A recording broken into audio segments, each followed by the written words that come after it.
C'est parti. Bonjour à tout le monde. Donc aujourd'hui, on a la chance d'avoir Thierry Lequéré, qui est membre du bureau du COFER, qui est PUPH, au CHU de Rouen, et qui nous a proposé un sujet sur le diagnostic d'une épicondylalgie latérale. Donc j'imagine au-delà de la simple épicondylite. On va découvrir ça. Thierry, merci beaucoup d'avoir accepté. Donc comme d'habitude, on te laisse présenter et puis à la fin, on aura une dizaine de minutes pour les questions.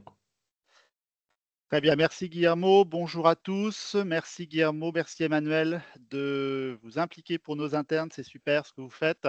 Et donc, en effet, je vais vous parler un petit peu de l'épicondylalgie latérale, des choses qui sont parfois très connues, mais parfois d'autres choses qui sont moins connues. Et donc, sur cette première diapo, vous voyez un petit peu la quatre photos avec un point commun, à savoir le soleil en Normandie. Il fait souvent beau en Normandie, contrairement à ce qu'on dit.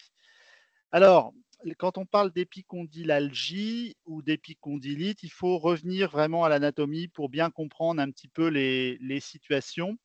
Vous m'entendez bien là, c'est bon? Tout marche bien? Pas de problème, Emmanuel? Thierry, tout va bien. Parfait.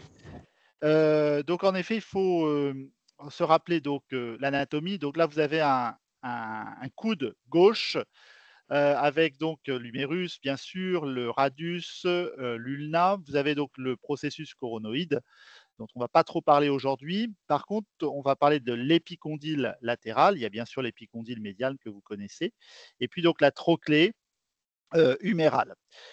L'épicondyle, en fait, c'est vraiment sur cette photo, vous voyez où ça se situe, hein. C'est vraiment sur la face externe du coude et sur un relief osseux. Donc c'est assez superficiel. Euh, Quand on regarde en fait un coude, d'un point de vue anatomique, qu'est-ce que l'on a? Quels sont les reliefs musculaires en fait que vous avez? Eh ben, en dedans, vous avez donc le rond pronateur ici et puis, les muscles fléchisseurs de l'avant-bras et puis vous avez donc en dehors, le brachial qui, va de dehors en dedans et vous avez donc le brachioradial et c'est, ce qui délimite en fait le coude en dehors.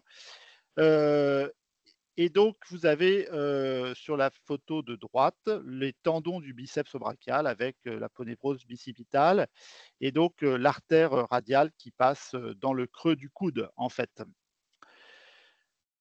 Il y a un élément qui est très important à connaître, c'est l'anatomie donc des nerfs et notamment le nerf radial que vous voyez ici en jaune en dehors, qui va se diviser en deux branches.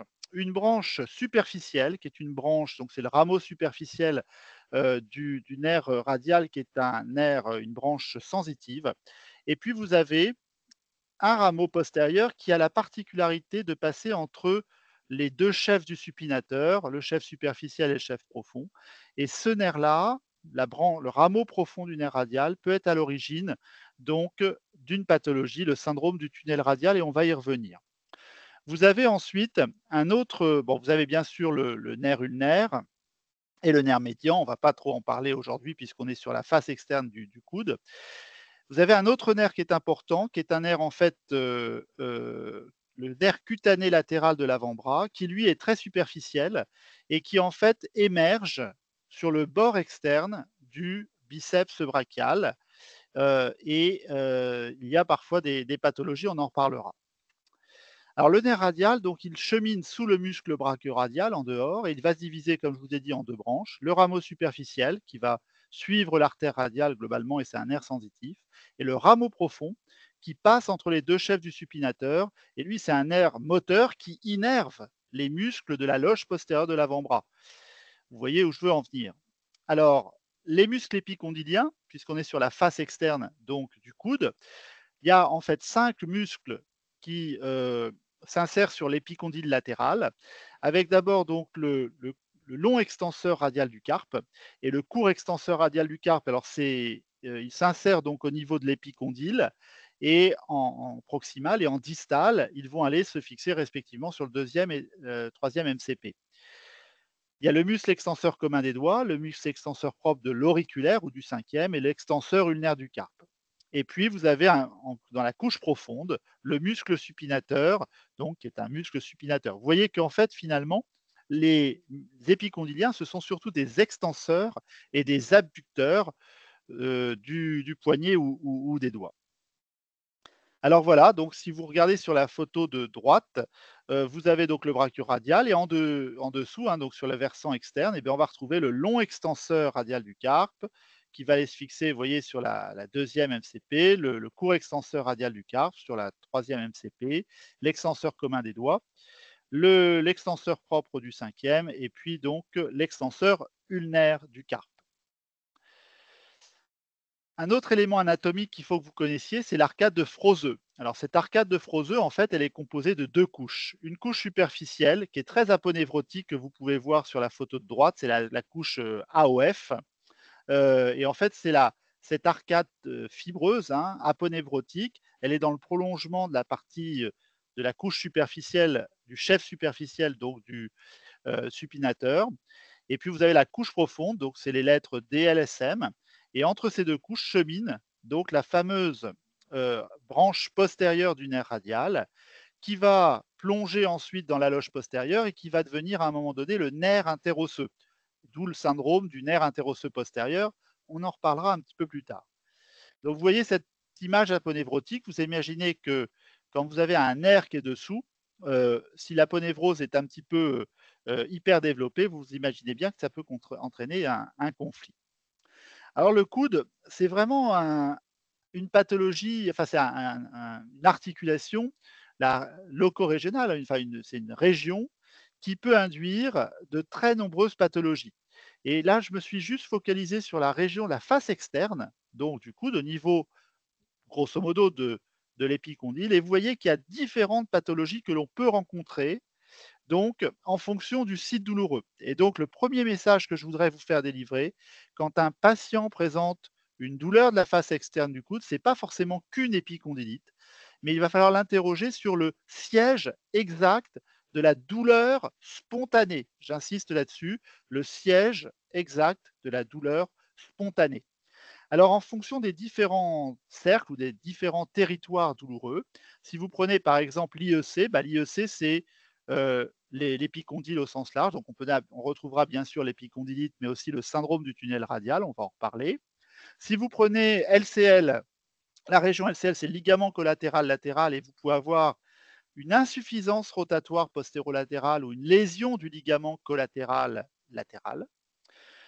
Si vous prenez le cercle arc, vous pouvez avoir soit une arthrose radiocapitellaire ou une ostéochondrite disséquente ou éventuellement un repli synovial radiocapitellaire. C'est les plicas ou les franges synoviales, on en reparlera. Si vous prenez la région TR, c'est la tête radiale et là on peut avoir une bursite radiale, une fracture de la tête radiale, une ostéochondrite disséquante ou éventuellement une plica ou repli synovial.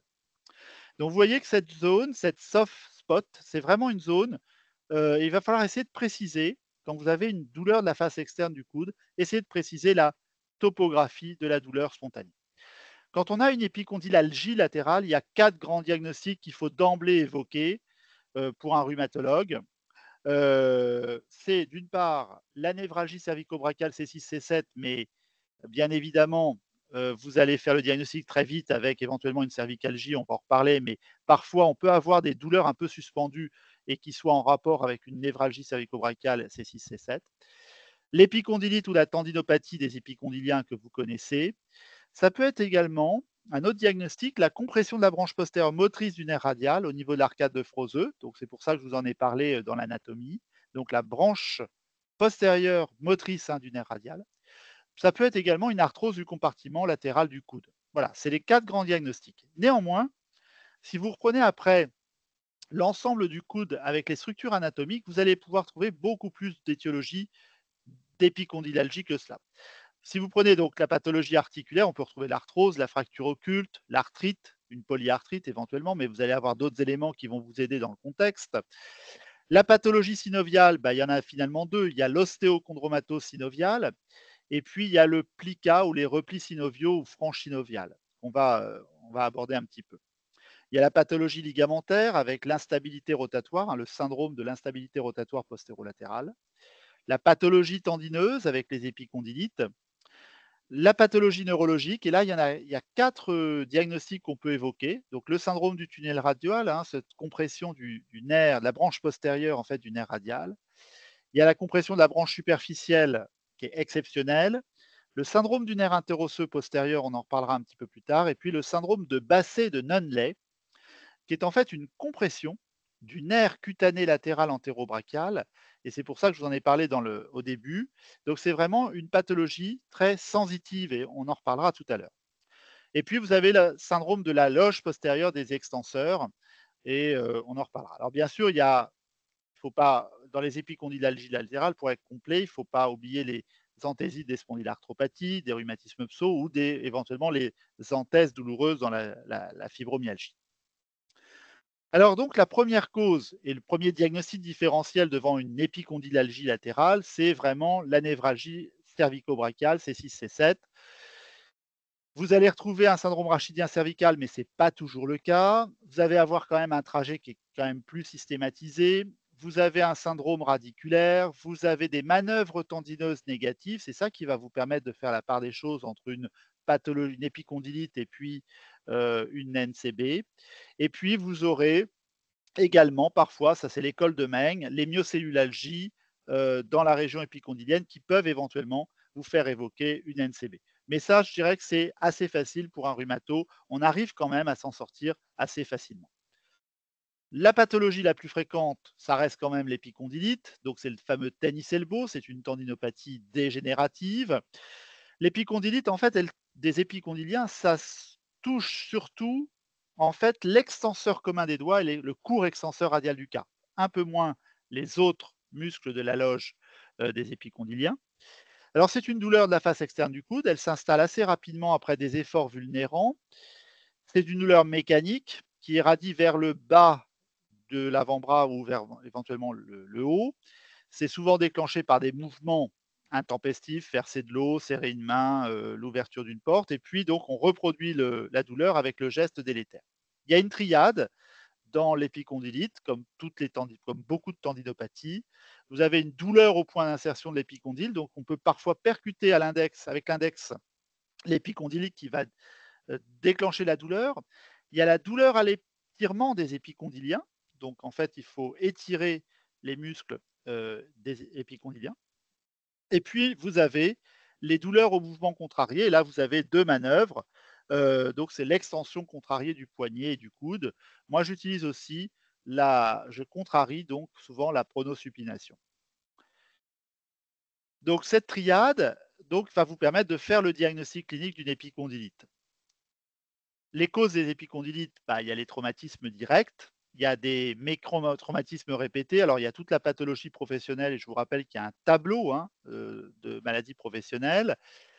Ça peut être éventuellement des micro-traumatismes dans la vie domestique, ménage, bricolage, ordinateur. Et puis, ça peut être éventuellement d'origine sportive et notamment le tennis, le matériel mal adapté, changement de technique, changement de raquette, etc. Vous avez des médicaments qui peuvent donner des épicondylites, les fluoroquinolones, les statines. Alors, c'est souvent connu pour donner des pathologies musculaires, mais ça peut induire des thalalgies au niveau du talon, mais aussi parfois des épicondylites, ça a été décrit. Les anti-aromatases, les corticoïdes à cause du caractère atrophiant, c'est pas très fréquent, et puis la vitamine A. Alors, c'est souvent bilatéral et c'est souvent très rapidement après le début de la prise du médicament, et on ne retrouve pas l'interrogatoire de facteurs mécaniques. Autre cause d'épicondylite, bien sûr la goutte, les dépôts d'hydroxyapatite, la déshydratation et les changements et variations de poids rapides et diabète sucré. Le diabète, vous savez, ça fait un peu une caramélisation un peu des structures ligamentaires et c'est ce qui explique donc cette épicondylite. Alors, le diagnostic de l'épicondylite, il est clinique et bien souvent, on va donc faire des examens complémentaires, soit parce qu'on voit des formes dans la vraie vie, des formes compliquées, soit des formes qui ne répondent pas au traitement de première intention, c'est-à-dire à INS kiné. La radio, quand on la fait, c'est surtout pour le diagnostic différentiel ou pour faire une infiltration. Je pars du principe, à titre personnel, qu'il faut toujours faire une radio avant d'infiltrer. On pourra en discuter, mais globalement, la radio ne va pas vous montrer l'épicondylite, elle va vous montrer éventuellement des petites anthésophytes, des petites calcifications. Elle va vous permettre de faire le diagnostic différentiel avec une mode d'hydroxyapatite, une arthrose de coude, une ostéochondromatose ou une tumeur osseuse éventuellement. L'autre examen qui est très important et que les rhumatologues ont dans leur cabinet, c'est l'échographie. Et l'échographie peut être très rentable. Alors, une échographie d'un épicondylien, on vous demande de faire des coupes dans votre cursus. Et qu'est-ce que l'on voit quand on fait donc une échographie en mode B des tendons épicondyliens? Eh bien, on voit donc d'abord, il faut avoir le bon repère osseux. Et puis, vous avez donc cet aspect fibrillaire, tendineuse, homogène, bien déliminé avec des contours osseux réguliers. Ça, c'est l'image normale. Quand on a une épicondylite, donc avec une tendinopathie, eh bien, on peut avoir un épaississement, comme vous pouvez voir sur la photo là avec la flèche. On peut avoir un épaississement et un aspect un peu hypoéchogène. Parfois, on peut même avoir un aspect hyperémique. On peut retrouver parfois également des calcifications avec le fameux cône d'ombre, comme vous pouvez voir sur l'écho, donc sur l'écran en bas à droite. Et on peut avoir des ruptures tendineuses. Alors, vous voyez que la sensibilité de 80%, la spécificité, c'est un peu moins bon. Ce qui est intéressant dans l'échographie, je trouve, c'est surtout de voir s'il y a une fissure ou pas, parce que finalement, ça va peut-être impacter sur votre choix thérapeutique. Et donc, on peut retrouver, par exemple, l'aspect donc de l'épaississement du tendon en haut à gauche. On peut retrouver donc, avec les petites flèches vertes, donc la rupture partielle qui est superficielle au niveau des épicondyliens. On peut voir un aspect hyperémique. Et donc, on peut retrouver donc cet aspect donc de fissure superficielle du tendon des épicondyliens. Cette fissure, elle peut être pseudo-kystique à gauche, mais elle peut être aussi à la face profonde finalement du tendon des épicondyliens. Et donc, c'est les petites flèches vertes. Et on le fait à la fois en longitudinal et en transversal avec l'aspect hyperémique. Et donc, on peut avoir une fissuration profonde de ces tendons des épicondyliens. On peut avoir des ruptures complètes. Et vous voyez ici, par exemple, là, sur cette échographie, donc la rupture complète du tendon des épicondyliens. Et donc, ça, c'est l'échographie a probablement un rôle important dans le choix thérapeutique dans les épicondylites qui ne répondent pas au traitement de première intention. On peut avoir également des calcifications, je vais passer, et puis on peut éventuellement parfois mettre en évidence des anthésophytes avec une image tout à fait caractéristique. Là, c'est l'anthèse qui s'est désinsérée et on peut retrouver ce type d'image. Alors, si l'écho ne suffit pas ou vous pouvez faire une IRM, l'IRM, il y a une meilleure sensibilité, une meilleure spécificité. Et l'IRM, l'épicondylite, donc en IRM, bah, c'est surtout une tuméfaction de l'anthèse avec un hypersignal en T1 et puis donc un hypersignal en T2. Et l'IRM va vous permettre là aussi de dire si on a une tendinopathie fissuraire ou non fissuraire. Voilà une autre image avec donc l'hypersignal que l'on voit au niveau de l'épicondyle et l'aspect un peu tuméfié de ces épicondyliens. Donc ça, c'était vraiment le diagnostic le plus fréquent, le plus classique. On va rentrer maintenant dans les étiologies neurologiques avec la compression du nerf radial. Donc, comme je vous l'ai dit, le nerf radial, il y a une branche superficielle et l'atteinte de la branche superficielle est exceptionnelle. On va en dire deux mots très rapidement. L'atteinte la plus fréquente, c'est l'atteinte de la branche profonde du nerf radial, qui est une branche motrice, et il y a deux entités. Il y a l'entité douloureuse, et c'est ce qu'on appelle le syndrome du tunnel radial, et puis l'entité paralytique, où là, c'est le syndrome du nerf interosseux postérieur. Et donc, en fait, la pathologie ne va pas s'exprimer au coude. C'est pour ça qu'on l'abordera, mais de toute façon, on va le survoler. Pourquoi le nerf radial souffre dans cette région?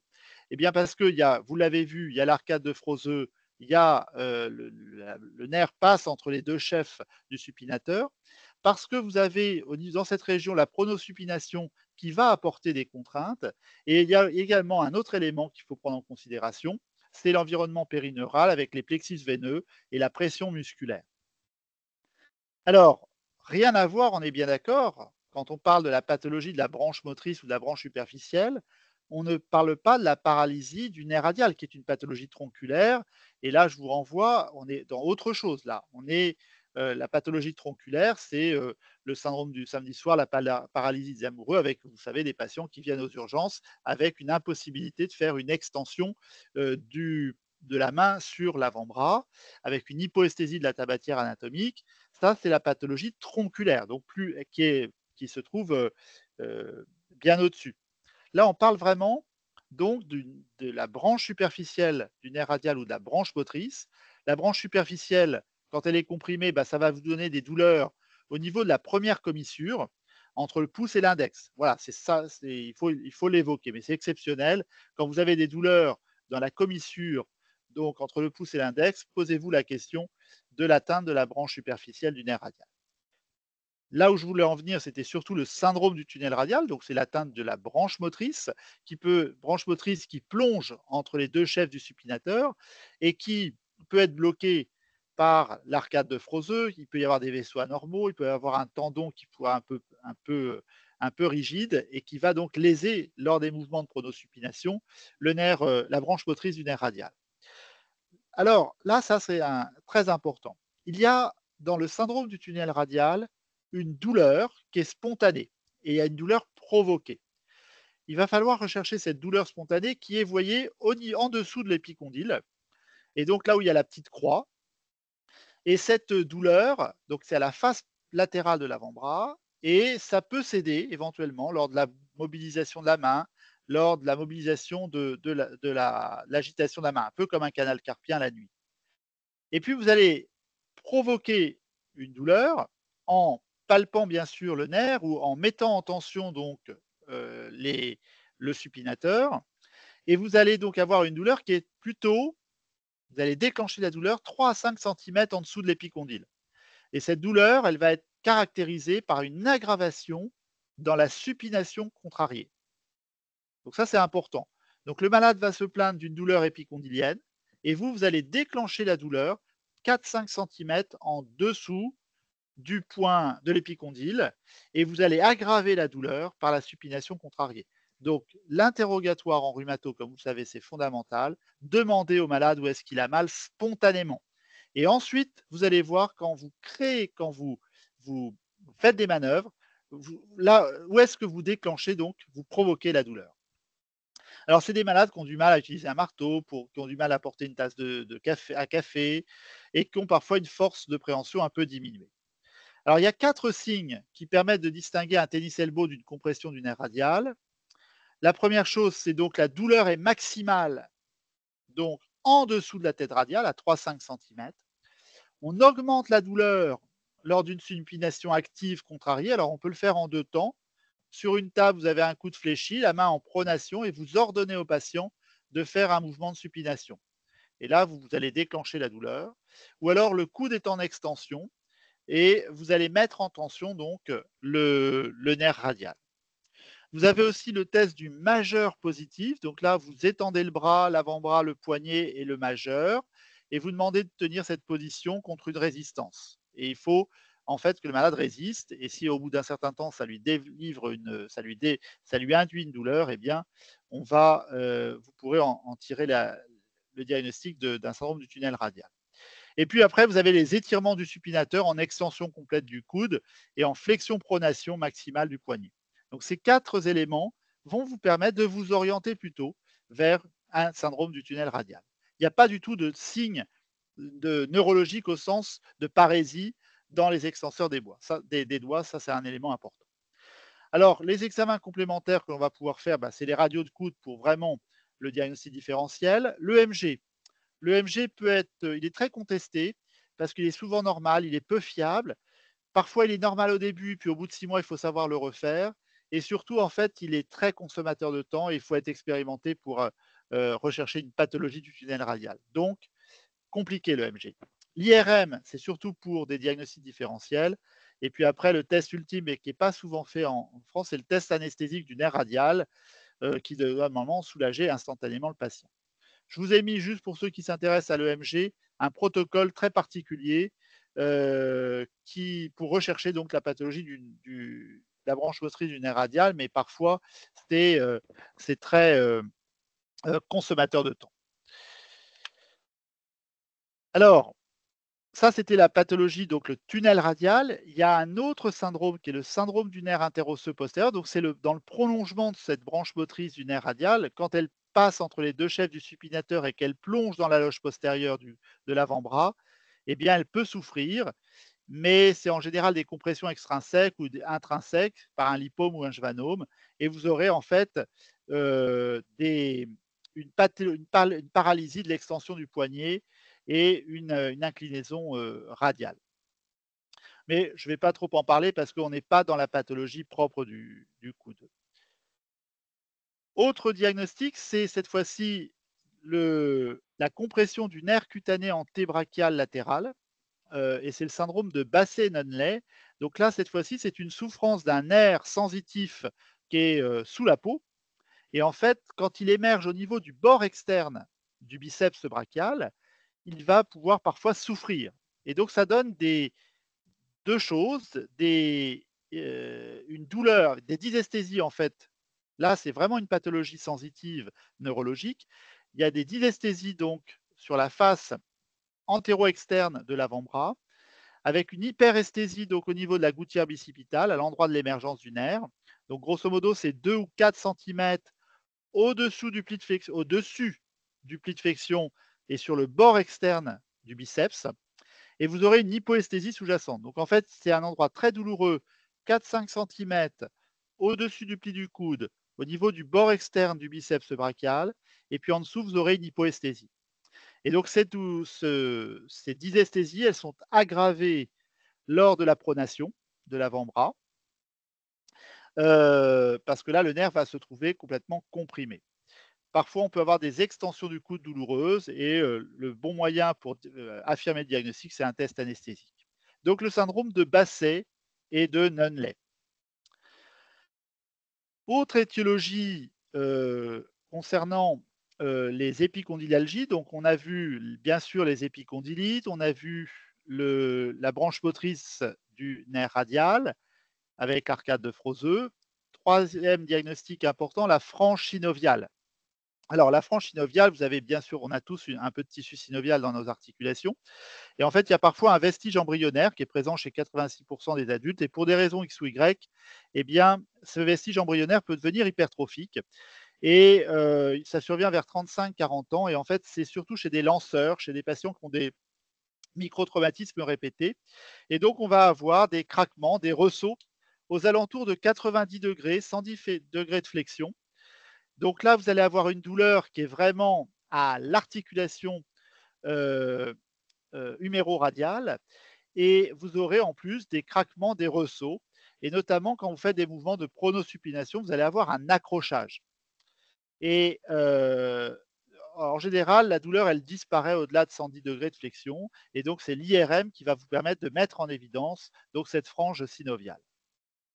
Donc la frange synoviale, il faut y penser dans les épicondylalgies. Le syndrome de la loge postérieure des extenseurs, bah là, c'est plutôt des sportifs ou des personnes qui ont des gestes répétitifs et qui vont venir vous voir en vous disant bah, j'ai vraiment une douleur à la face externe du coude et de l'avant-bras et j'ai l'impression que mes muscles sont durs comme du bois. Et ces muscles durs comme du bois, bah, en fait, c'est un syndrome de la loge postérieure et on peut l'objectiver en prenant une pression. Autre diagnostic, dans les épicondylalgies latérales, là, c'est la pathologie donc ligamentaire avec des déchirures du ligament latéral du coude, avec une instabilité. C'est souvent des traumatismes bras tendus en valgus et en rotation externe. Et là, vous allez avoir des ressauts, des craquements, des douleurs de la face externe. Et vous pouvez faire le chair rise test, où là, le patient, vous voyez, est assis sur une chaise. Il va s'accouder, donc bien sûr sur la coudoir, et il va mettre son bras, son avant-bras, vous voyez, en flexion et la main en hyper extension. Et en fait, si vous reproduisez la douleur dans cette position, quand vous lui demandez de se lever, eh bien, vous pouvez penser à l'instabilité rotatoire postéro-latérale du coude. Vous avez parfois, alors ça c'est plus chez l'enfant, la maladie de Panner, l'ostéochondrose, c'est surtout un garçon d'environ 10 ans qui a fait du sport, qui a des traumatismes, des micro-traumatismes répétés et qui se plaint donc d'une douleur latérale et du craquement. Ça c'est pour nos collègues rhumatopédiatres. Enfin, l'ostéochondrite dissocante du coude. Donc là, c'est surtout les jeunes sportifs, surtout du côté dominant. C'est une pathologie mécanique et c'est une pathologie du condyle huméral, du condyle. Et vous avez une douleur mécanique latérale du coude avec une limitation d'extension. La douleur est reproduite à la pression, hein. Quand vous appuyez en fait l'avant-bras sur le bras, vous allez reproduire la douleur et vous pouvez avoir à la radio, mais en faisant une IRM et l'arthroscan, on arrive assez facilement au diagnostic. Vous pouvez avoir des zones de sclérose, des zones de nécrose. Voilà, on a donc balayé un petit peu toutes les étiologies de la pathologie, des épicondylalgies.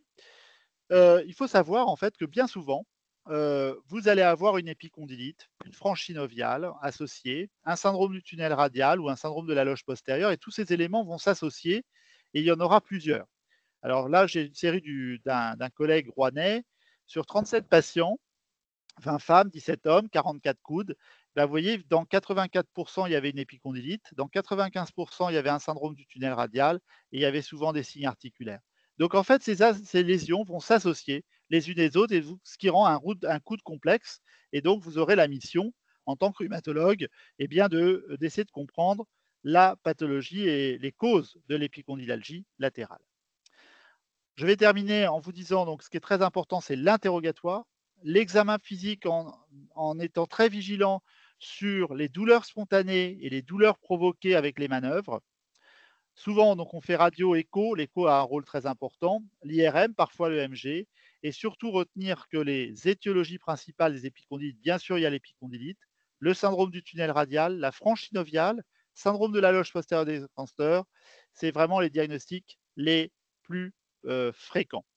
Je vous remercie pour votre attention. Merci beaucoup, Thierry.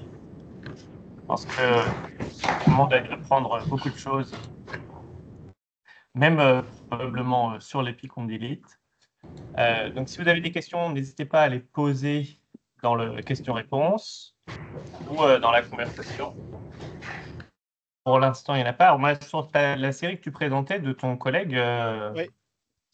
je me demandais, parce que tu dis que le diagnostic de syndrome du tunnel radial est difficile à faire. Ouais.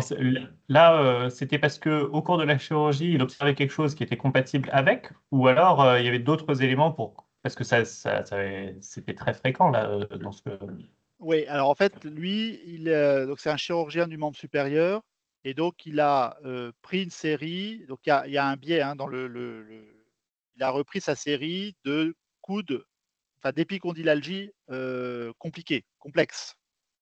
Donc, et en fait, il se trouve que quand on a des épicondylites, voilà, où on n'arrive pas à s'en sortir, bon, il faut penser à ces étiologies et il faut se dire que parfois, c'est plusieurs choses qui sont associées. Donc, il faut essayer de démembrer un petit peu ce qui est le plus douloureux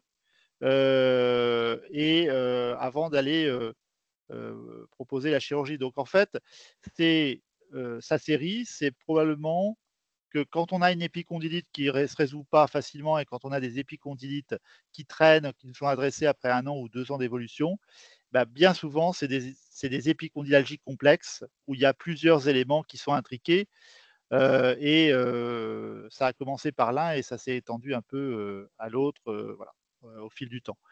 Voilà, donc en fait, le message, c'est que c'est rarement, à part l'épicondylite simple, il peut y avoir des éléments intriqués. C'est ça le message que je voulais faire passer. Mais lui, c'était une série qui est complètement biaisée puisque c'est des épicondylites qu'on lui a adressés parce que après de nombreux échecs de traitement, quoi, hein.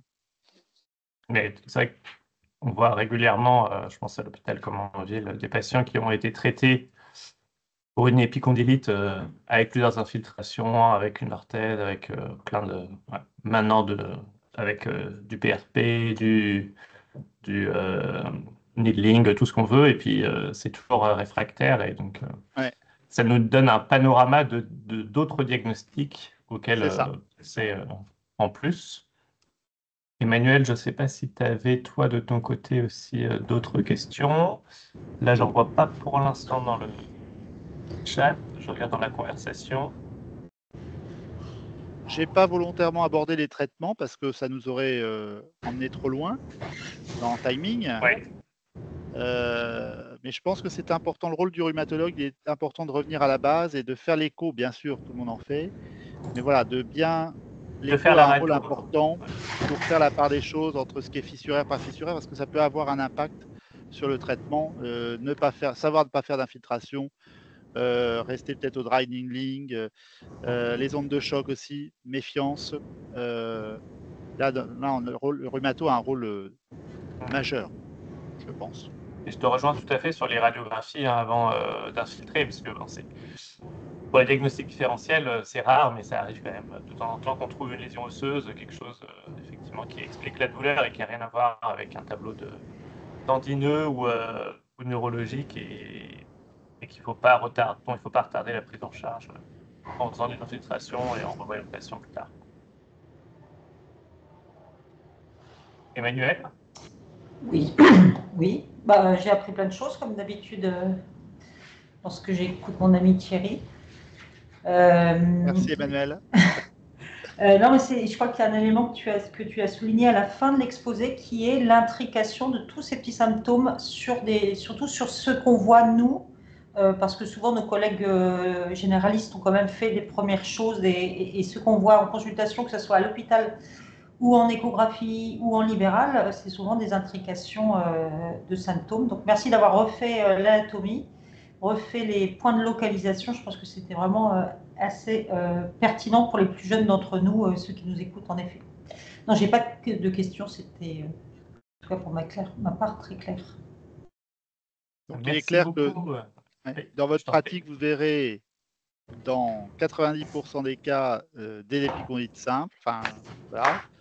Mais voilà, il faut pas. Le rhumatologue doit connaître ces étiologies relativement peu fréquentes ou intriquées entre elles.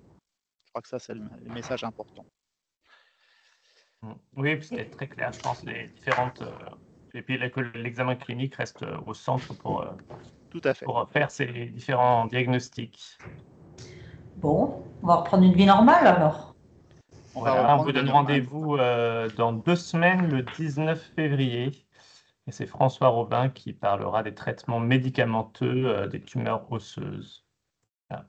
Bonne journée à tous. Merci beaucoup à tous les deux. À Merci encore, bientôt. Au revoir Thierry. à tous. Au revoir.